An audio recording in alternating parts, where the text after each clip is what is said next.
I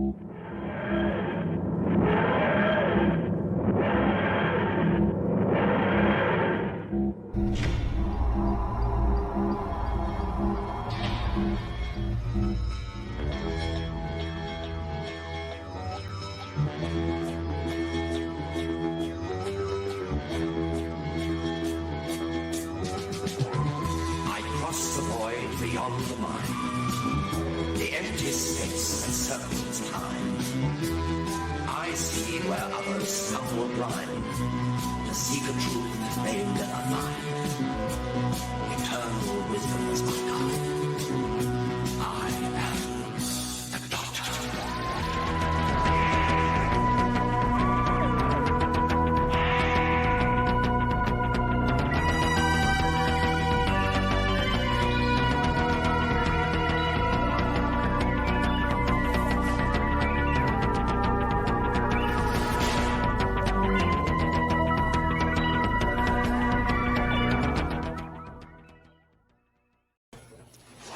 And like the banner just said there, but this is Boston SciFi presents a podcast entitled The Doctor Who Experience. Hi, my name is Garen Daly. I'm the festival director for the Boston Science Fiction Festival, Film Festival, and I'm joined by Jackie Kern and Chris McAuley. And Jackie, why don't you tell the people a little bit about who you are?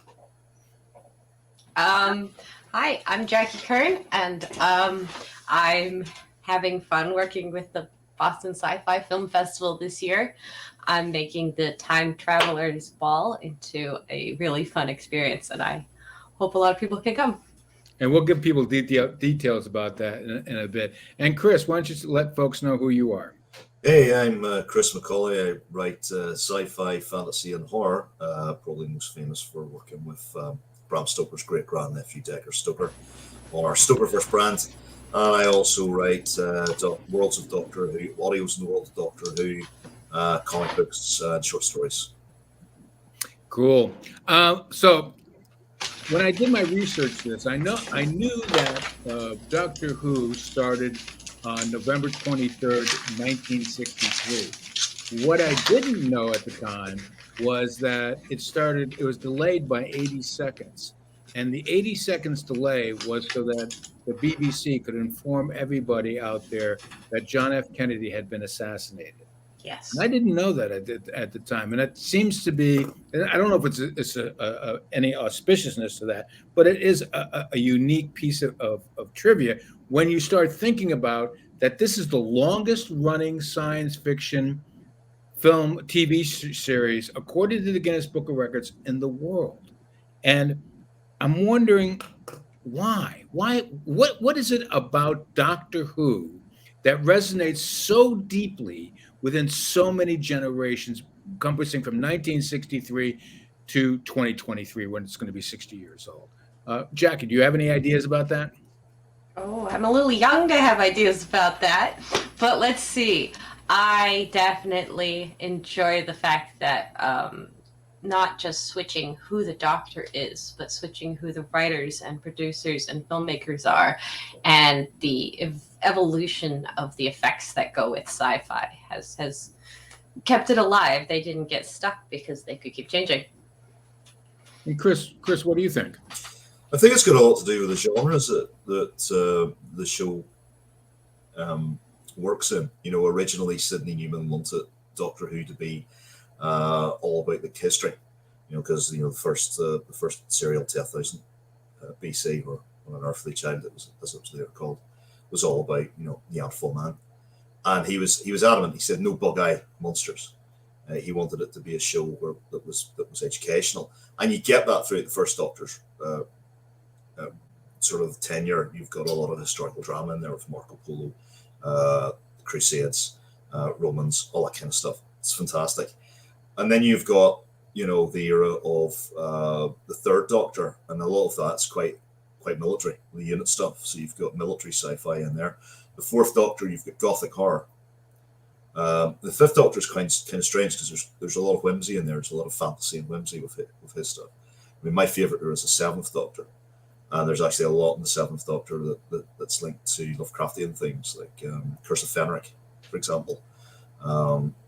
So I think it's got a wide range of appeal because of the different genres that are kind of expressed throughout the series history. All right. So one of the things that I started thinking about, and this is something we ask about in the film industry all the time, is could the Doctor have started and become successful now in an age of streaming and Mandalorians and Andor and Picard and all these other kind of science fiction stories that are meant to be serialized and are heavily, with great special effects? Although the Doctor's got good special effects, could it be made today? I mean, could it be? Could it start its journey the way it started way back when?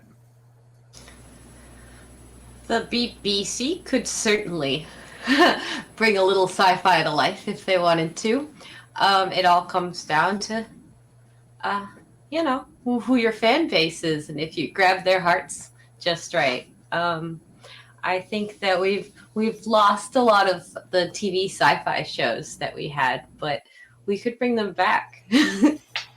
Oh, you're just like Doctor Who. Are you what? You're nostalgic for a lot of these old TV shows, sci-fi TV shows? Oh yeah. Oh sure. Okay. Wait, which one do you miss? Reboot the animated TV show. Reboot the animated TV show. Oh. There's a sci-fi you don't remember. How about The Middleman? The Middleman? The Middleman, one you've never heard of. I've never heard of that one. No. It's very similar to Doctor Who, but it's much more modern and recent, and it didn't last long. I think that one of the reasons that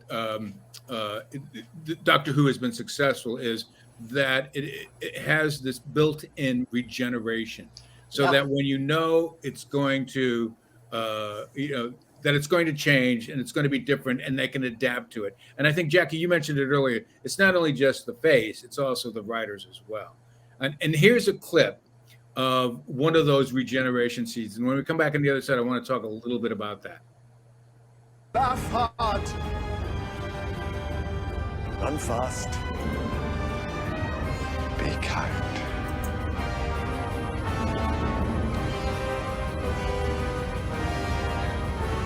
Doctor, I let you go.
I love that. I really do love that scene. And one of the reasons why I love that scene is I'm a big Peter Capaldi fan from way back when he was in a Local Hero.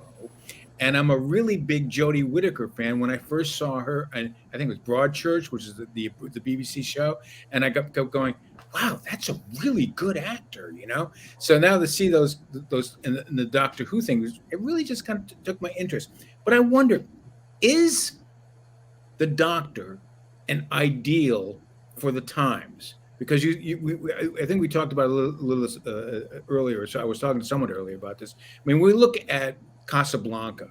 Casablanca has been around for a long time, and we love the film. We cite it, we use it. It's like it's lasted forever. But when you look at a film that has lasted a long time, you ask, why does it do that? Why is it still hitting those resonant chords? So when I look at the Doctor and we go through all these iterations through the regeneration scenes, I wonder, is the Doctor reflective of the times of that particular Doctor? Is it special, or is it just circumstance? What do you think, Chris? I think the Doctor works best when the character is outside the time. I think that, the alienness of the Doctor, whenever that's emphasized, that's whenever the character works best, because it's a way to it's a way to have some sort of social commentary from an outside source. Doctor Who, the regenerations are fascinating because for me it's like the Buddhist concept of samsara. The Doctor is kind of condemned to be in the wheel of life, to continue to keep coming back. The Capaldi regeneration was particularly interesting because the first Doctor, they sort of show the David Bradley version of the first Doctor, and he doesn't regenerate. He's resisting it. The same as Capaldi's Doctor's resisting regeneration. Tennant's Doctor talks about regeneration being a death, a small death. So the sort of New Who versions of regeneration are very traumatic. I mean, you see that clip. Some of the brilliant moments of that clip is the new Doctor looking with new eyes, but it's like the ultimate hangover. It's like, oh my God, and how much of the memories are kept because it's a completely different person as well. So it's a completely different way of having a commentary on what's going on, and whenever the Doctor meets classic villains like Davros, who's one of my favorites, that it's a new Doctor, new way of approaching these villains, and it gives a lot of range and scope. But yeah, I think it works best whenever the Doctor's outside of human experience. That's why I don't think romances particularly work for Doctor Who. They've tried it since the TV movie in the 90s. So I think, that's my personal opinion. So you're thinking that the Doctor is outside of us, so there's a commentary going on? You agree with that, Jack? Sure. I think a good example of it is the TARDIS itself. The Doctor shows up and he gets out of it and he expects everyone to recognize the police public call box, and it doesn't really fit in modern Britain or modern America or any of the other places he lands except London in this one particular time period. But he just acts like it's a human thing. All humans know what this is. And it's the Charmeleon circlet is stuck that way, but we all know he could fix it if he wanted to. So I think that the Doctor is just like that. He steps out of the TARDIS, even when he's different people. He continues to, or she continues to bring their same views on humans and their same attitude and their same alien look, which is what leads into the deeper sci-fi. What does it mean to be human? And that's my next. That was exactly what I was thinking. Does the Doctor give us a definition of what it's like to be human, and what is that? Well, he's half human. Sometimes. Half human. Yeah, he's half human on his mother's side. And that was one of the most interesting things about the TV movie when they brought that up. That there's something there. That he's not a pure Gallifreyan. He's got some sort of human. And for people who don't know, could you like explain Spock. what Gallifrey is? Yeah. Yes, the planet that all the Time Lords are from. And how many Time Lords are there? None anymore. None anymore? Or all of them. It depends on what time do you live in? Yeah, it's interesting. Like the Time Lords, the history of the Time Lords. There was I grew up in what was called the Wilderness Years, so there was no Doctor Who on television for me. There was a massive gap, from 89 to 96. There was no Doctor Who. Oh yeah.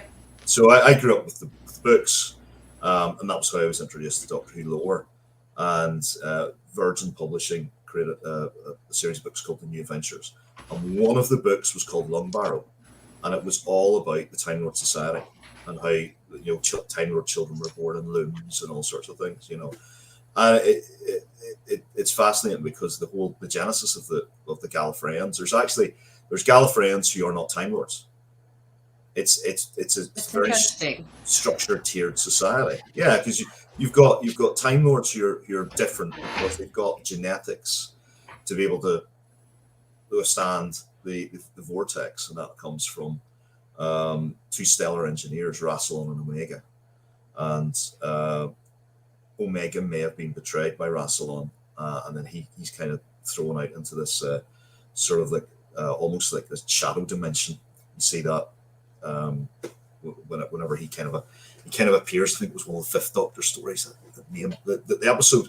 I can't remember what the episode name was, but it was funny because you had Peter Davison running about with Rice Krispies stuck to his face because he was changing or something like that.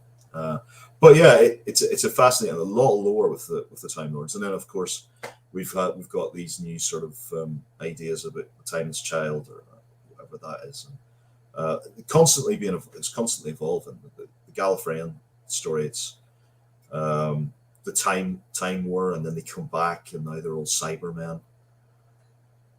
Yeah. Well, Yes, now they're all Cybermen. Again, my introduction to Doctor Who came with the Daleks. That's when I became really aware. They were always there. He is in the background there. But I do love those, Jackie. I'm going to have to get myself one of those. Oh, you wish! You wish! Collector's item. Oh, look at that! Yeah, we have plans for that Yes. we'll talk about at Boston SciFi at some point. But here's a clip where we think is the first introduction of the Daleks in this series. They will avenge the annihilation of our people with a retaliation so massive, so merciless, that it will live in history.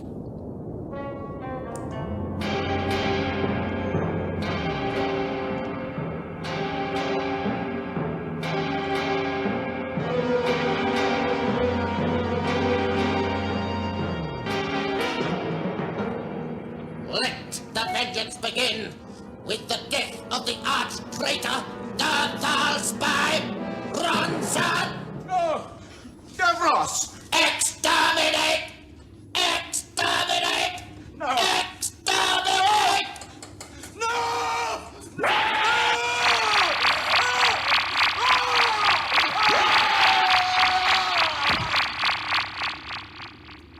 Oh no, the lasers inverted my colors. well, As our director Mark Sherwood said, it's always good to end a clip with screaming human beings. yeah, that was the introduction of Davros. Yes. So Is that the first introduction for the Daleks? For Davros, the guy in the rubber mask. Yeah. Davros is one of my favorite. I work with the actor who plays Davros, and we're actually writing something called the Davros Diaries at the minute, which is the history of the Daleks and Davros. So when we're looking at the pantheon of Doctor who are the best? I mean, obviously, Chris, you like Davros, but what are the better villains? Because that's the other thing you mentioned. Well, that when you have a regeneration, you get a regeneration of villains as well, correct? Not really. The dialects are pretty much held to be the Doctor's biggest enemies, unless you want to debate the Master sometimes. But Davros, as the head of the dialects, is always the trickiest when he shows up. So I'd say he's king of the villains when it comes to He's the Doctor best Who. villain. He's the best. Oh villain. yeah. He's great. You've got the problem that Terry Nation had whenever he created the Daleks. They're very monosyllabic, which is great. I mean, the grating voice, they're little blobs of hatred in these tank-like vehicles. Absolutely. I'd say that the Daleks are born of hatred and the Cybermen were born of fear. And, I love the Cybermen as well, but the Cybermen were born of fear because the Mondasians were terrified of death. So that's when they started replacing parts of their body. And the Daleks are just, genetically. I mean, I've written a story with Terry Molloy about how Davros creates the Daleks, and he deliberately engineers these beings to be just filled with xenophobic hatred, and it's obviously a play on the Nazis as well. I mean, if you look at Genesis of the Daleks, you can see that very clearly with the black uniforms and the scientific elite and the Darwinism that's shown there. All they would need is MAGA hats now, Well, you see, here's the thing about Doctor Who as well. The Doctor's not necessarily a hero. The first Doctor in An Unearthly Child was going to club one of the Neanderthals to death with a stone if his companion Ian hadn't stopped them. And there's that again. It goes into that otherworldliness. And there's actually a piece of lore. There's a character called the Valeyard, who I think is actually more insidious and evil than the Master. And he is the Doctor in between his final regeneration. He's all the darkness of the Doctor, or everything, and he's just personified as that. And you see that in the Trial of the Time Lord stuff with the Sixth Doctor. And even the Master's terrified of him. The Master's terrified of the Valeyard. So yeah, it's that some fascinating villains there, you know.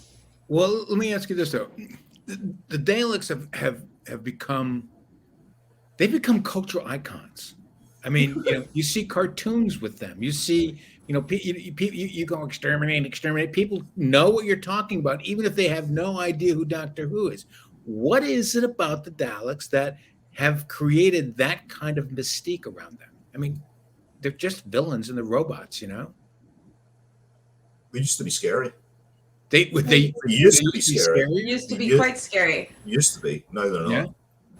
Why is he not now? Are we used to them? I mean, They.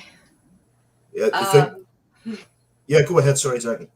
Oh, I don't know. Sometimes you nerf your villains by accident, and sometimes you do it on purpose. But I liked when we went to the Dalek insane asylum. That was an interesting look into the mind of Daleks. But unless an army of them shows up on Earth, it's sometimes hard to threaten the human race with Daleks anymore. but they have become. I mean, am I wrong in thinking that they are cultural icons? They're just so much fun. Yes, maybe perhaps just like all the others, they've become anti-heroes. Yeah, so you'd 1964. You had Dalek Mania. Yes. Because you had the Dalek invasion of Earth and the Daleks on the big screen with Peter Cushing, he's always the forgotten Doctor, but he was a Doctor in the sort of fully colored Technicolor movie with two movies. But I think when you look at the classic series, because Terry Nation had such a hand in Terry Nation was the creator of the Daleks along with Ray Cusack, he created the design. He had such a hand in the stories, and he knew. You know, I'm very lucky. I work with a guy, John Payne, who has written a lot of Dalek stories and knew Terry Nation personally, and was given the blessing from Terry Nation to write Dalek stories. But those guys, they knew what made the Daleks scary. And if you watch, there's a Revelation of the Daleks, which is a Sixth Doctor story, where you have a humanoid changing into the Dalek, severed head, and it's being mutated. And what they do is they bombard this fairly pacifist guy with all sorts of images in his mind of nuclear holocaust, people's flesh falling from their bones, everything, really horrific, violent stuff. And they pepper the mind of the individual while mutating the body, and then stick that mutated. Clockwork Orange style. Yes. Yeah, and it is, and that's the insidious evil of the Daleks, because they believe everybody should be like them. And if you're not like them, I mean, there's Dalek factions that war with each other because they're not genetically pure, and they war with each other. And therefore not evil enough. Yeah, but then if you look at it from the Daleks' perspective, if you look at it, what the Doctor said, I mean, they're kind of stuck. I mean, they can't change because they're literally genetically predisposed to this. And you've got to pity them a little bit because they don't have the capability for love. It's been taken from them. And in Genesis of the Daleks, you have one of the lead scientists, like Ronson, for example, who was exterminated on screen there. He begs, he's like, Davros, if we introduce some of the better parts of our race into the Dalek mutation, then we have a balance. But Davros refuses that because he sees that's weakness. I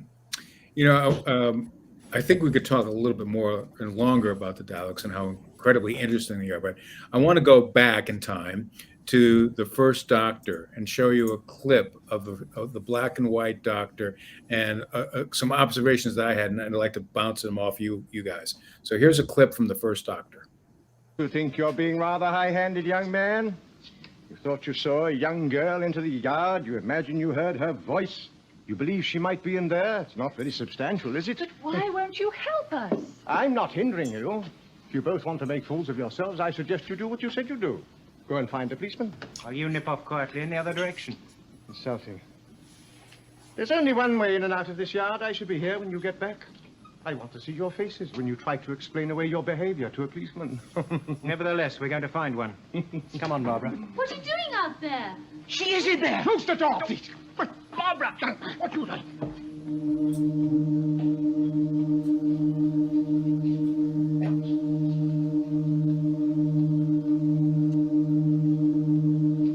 Close the door, Susan.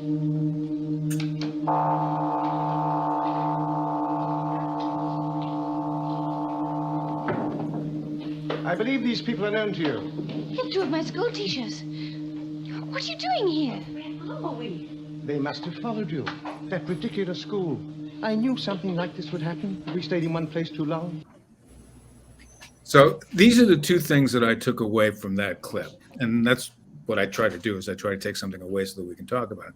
The first one is, it really reminded me of an old British movie where it was like Ebenezer Scrooge talking. You know, it's like they had that classic British sound and stuff like that. And that changes as we move through the different doctors. We go from this classic version of English acting to the many different forms of acting that you find, you know, with the other doctors. I mean, is that an accurate representation? Well, I believe that is An Unearthly Child, which, correct me if I'm wrong, is the first episode ever of Doctor Who. Yeah. Yeah, pilot episode. And I mean, the Doctor has certainly gotten younger as time has gone on by, as ironic as that might be. But I think that being an old Ebenezer curmudgeon, at some point he invented it and brought it to Britain, and everyone else was working after that. He's the original.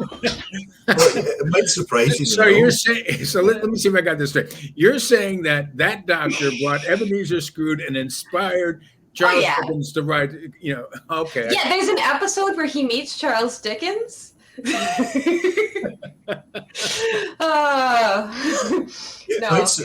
might surprise you to know that William Hartnell, the first Doctor, it was the same age as Peter Capaldi, and Capaldi took over the role. Wow. But William Hartnell, unfortunately, had arterial sclerosis, so that kind of prematurely aged him a little bit. But I mean, he was a well-known actor, a stage actor. He was, I think, before that, he was in the Army Game, which is, you know, he was known for doing heavy roles. So he was known as being sort of the grumpy army sergeant, and he really wanted to get away from that. And when he was given the opportunity with Doctor Who, he jumped at the chance.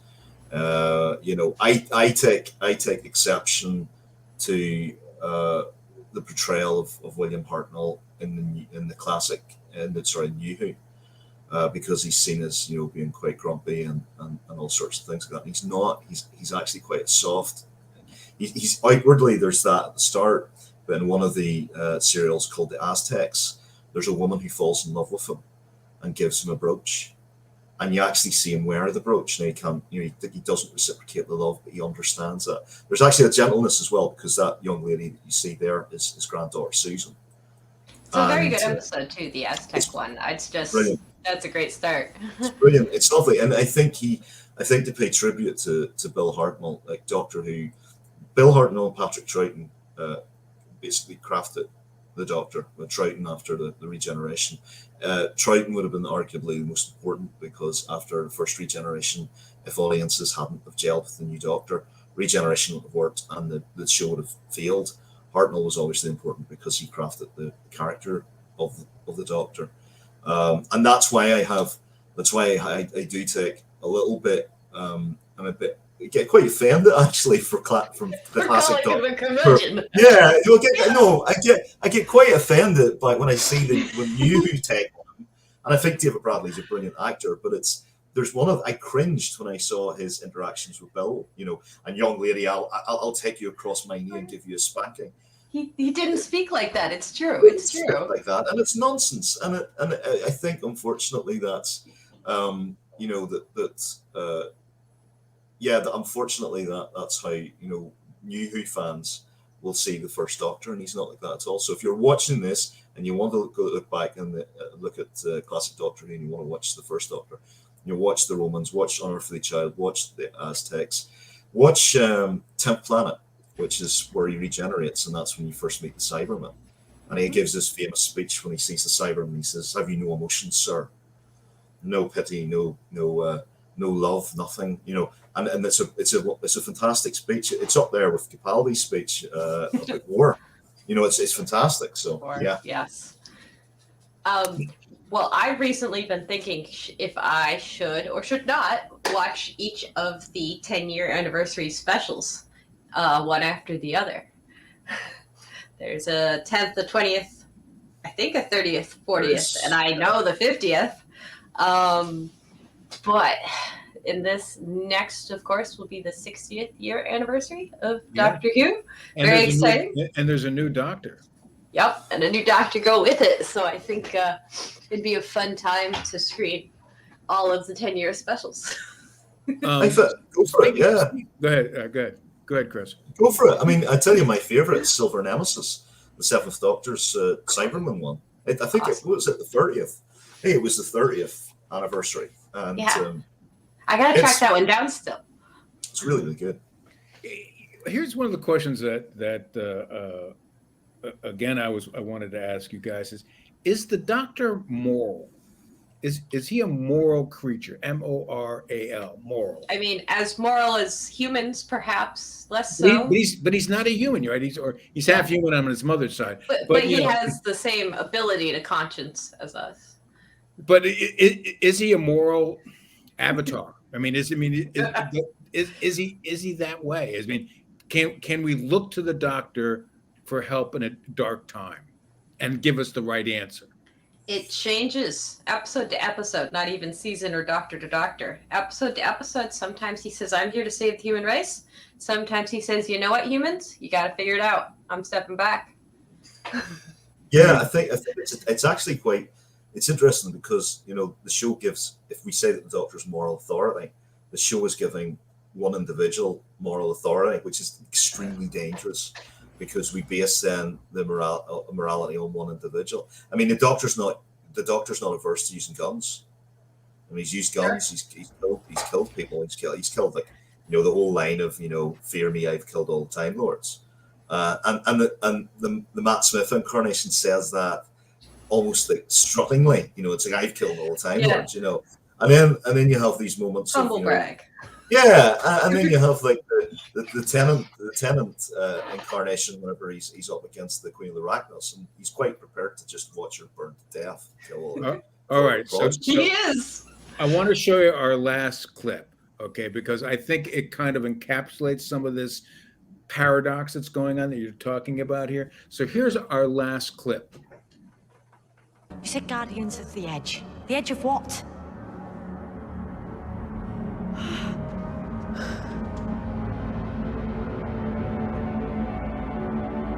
Existence. It's symbolic, obviously. Consciousness will do that. But this is the place you pass through during the process of regeneration. Go past here. There's no way back. But time's running out. We can't let the Master permanently hijack our existence. Yes. Very aware of that. I was thinking, in the immediate aftermath of regeneration, the body's weak, unstable, while it reforms. Very good. Even more so with the forced regeneration. So until it's settled, he may be vulnerable. We need help from the outside, which is easier said than done. Unless one of us, or all of us, were really clever. I mean, this is why you manifested here. To remind me, there's always a way. Things always work out. Right? Hello?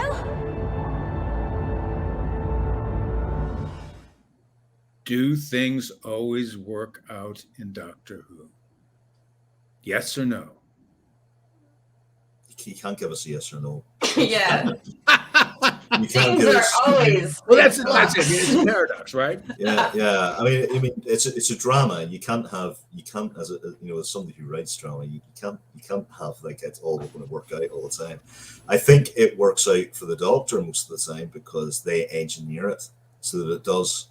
I mean, one of the reasons I love the Seventh Doctor so much is that he is a master manipulator. He was known as Time's champion, and he was like the chess master.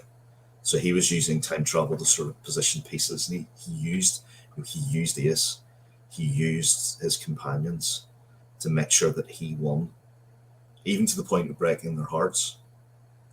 And so that's why I say that we moral authority of the Doctor.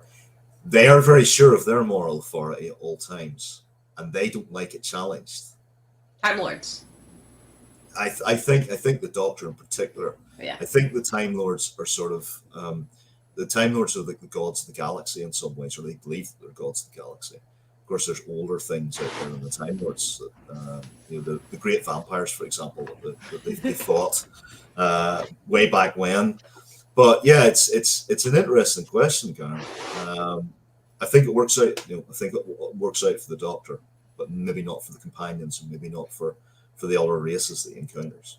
So yeah, actually, no, really, it's a good point to say the companions, because if you want to say, is the Doctor moral? Is the Doctor good? Does it always work out for the Doctor? Well, it doesn't always work out for the companions. And they, as a proxy for the human race, I'd have to say no. Final question before we have to wrap up here is, will Doctor Who continue to be a TV series forever? Oh, TV won't be around forever. Well, streaming, whatever. I mean, however we consume our content. Yes. Will the Doctor stream always Doctor be Who there? directly Will into he my be able to brain chip, cross through time? please? Will he go to the future? There's an episode for that. Pardon? There's an episode you can get a brain chip to get the media streamed directly in. It's a good one. Yeah. I remember that actually. Correct. So, I mean, really, do we, when you look in your crystal ball, will the Doctor be here in 70 years? No. For the 70th anniversary? No. No? It's only 10 years from now. Yeah, it's 10 years from now. If you're talking about in 70 years' time, no. Well, no, I mean, for the 70th anniversary. This is the 60th. So 10 years, yes. Yeah, it will, because Disney will inject. Disney's already injected money into it, but it will change. It will definitely change. It will become something else. So if you said to me as somebody who's a core Whovian, will it be Doctor Who as I recognize it? Probably not. Will it survive another 50 years? Probably not. Nothing's forever, and I think it will get. It's kind of, and this is very controversial. You can feel that it's running out of steam.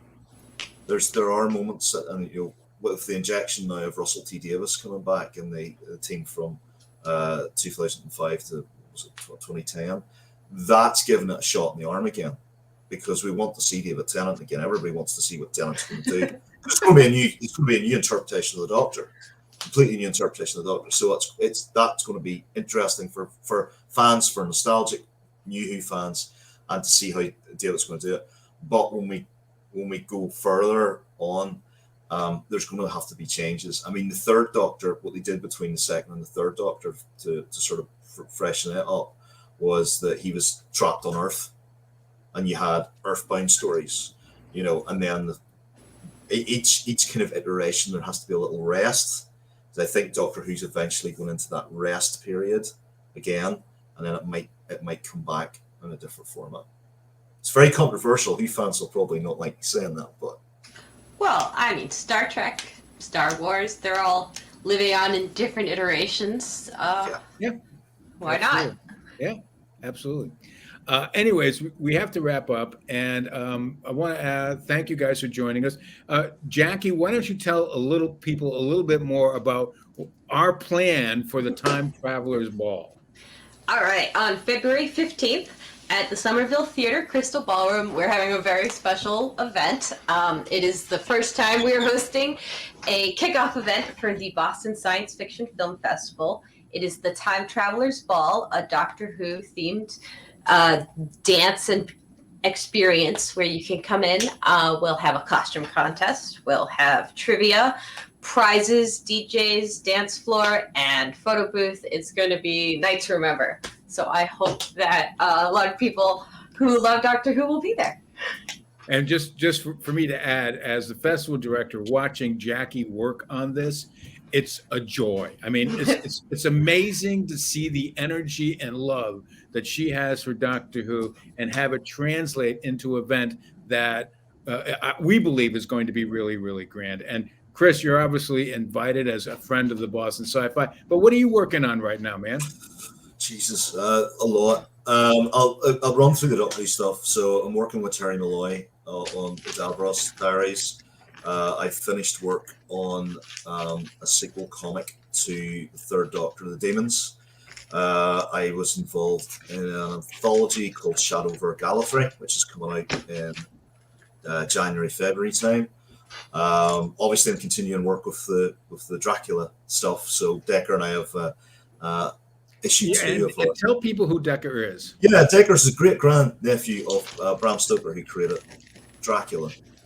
So we've created this franchise called the Stokerverse, and we've got yeah, I thought it was great name to be honest, but yeah, we've got our. It sounds like you're not going to have to worry about the cold winter nights in Montreal because you're going to be working your butt off.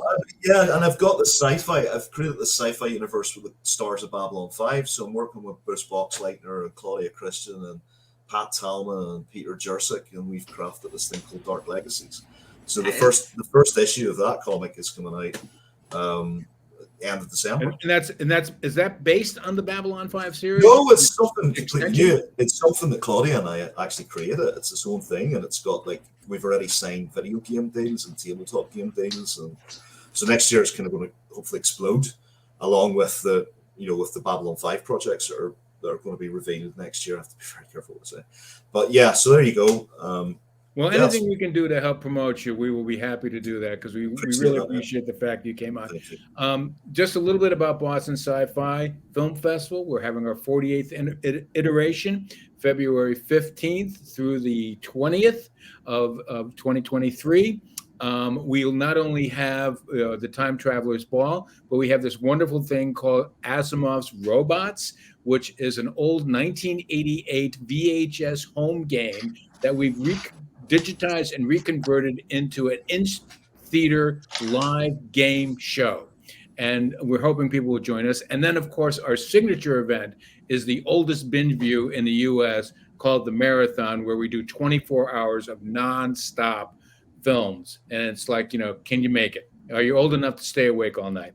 So that's just some of the stuff we have planned at Boston Sci-Fi. You can find out more about that at bostonsci-fi.com.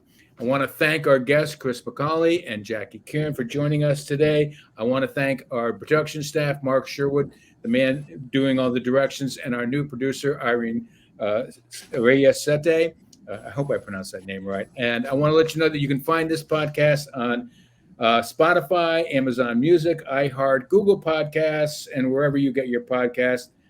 My name is Garen Daly. Thank you very much for joining us. And to close out, we are showing you the trailer of our opening night film, Doctor Who Am I? Thank you, and have a great day. I feel like I don't want to regard myself as a fan. I'd rather be the one who's worshipped. Worshipped or blamed? I think at the end of the day, probably both. I wrote The Eighth Doctor, played by Paul McGann. It's a bit of a responsibility, I think, that we have. Stories are powerful. Mythologies are powerful. My job was to write a TV movie pilot with the hope that it would spawn a new American Doctor Who series. The American fans, they are the diehards. There's a whole community of people that do this. They love this thing that society says you shouldn't love as much as you do. I didn't go to conventions for a very good reason. Be nice. I thought the fans would kill me. The Doctor being half human, please punch me in the face. People universally went after the script. I got physically assaulted by someone who was so angry at the idea that the Doctor would kiss. No sex, please. He's Matthew Jacobs. My father was an actor. He was in an early Doctor Who adventure called The Gunfighters. It'd be fantastic on the Gunfighters, because you're going to go back to your boyhood memories. I really don't want to do the Gunfighters panel. It's freaking me out. I was pouring myself into that character. I got so close. And then I got left behind. Maybe I'm regenerating.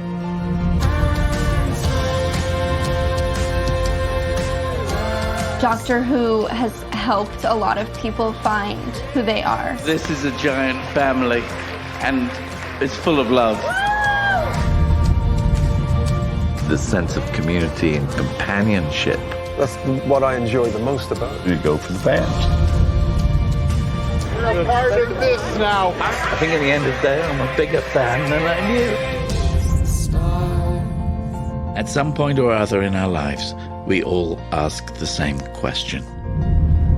Who am I?